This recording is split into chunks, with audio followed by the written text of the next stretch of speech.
In this video, we'll walk you through how to work with substance effects from the Substance 3D Asset Store that are not directly compatible with bitmap or PNG artwork with an alpha channel. Let's apply this artwork. It's a PNG file with alpha channel. We can see that the graphics have a transparent background. This type of image input does not work with most of the substance effects. In order to generate a proper mask with a substance effect, we need to use a black and white image. It can be PNG, but without opacity channel. Of course, there are exceptions, but most of the time, the substance effects will require this kind of image. This means that before starting to use the substance artwork effects from the Substance 3D Asset Store in VStitcher, you need to make sure that the artwork image was created according to these instructions. This is the same artwork bitmap, but in black and white.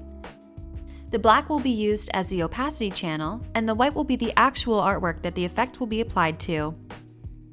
Let's go to the Substance 3D Asset Store and download the Sequence Reversible Graphic Effect. In VStitcher, click on the Artwork Material Properties in the Context menu and switch the material mode from PBR to Substance. Open the Effects list and import the Sequence Reversible Graphic Effect. The artwork is displayed as text since it's using the default Substance input template, which is text. Substance recognized that there's no alpha channel in this file, so we now have the option to switch the input to custom mask. In the previous videos, we saw that when using PNG with alpha, we have the option of custom mask with alpha. When we have the option of custom mask, it means that Substance is processing the black and white file. We can see the artwork processed with the Sequence Reversible Graphic Effect.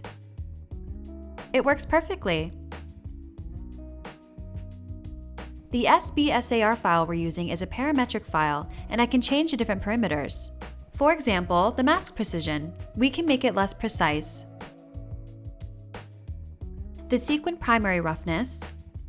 For sequin, we advise adding with roughness for more realistic results. You can also adjust the metallicness and more. This process applies to most of the artwork available in the Substance 3D Asset Store. Around 95% of the effects in the store are compatible with a black and white input image, and not a bitmap with the alpha channel. Working with artwork effects from the Substance 3D Asset Store that aren't directly compatible with PNG with alpha files. To learn more, visit our Help Center, help.browseware.com.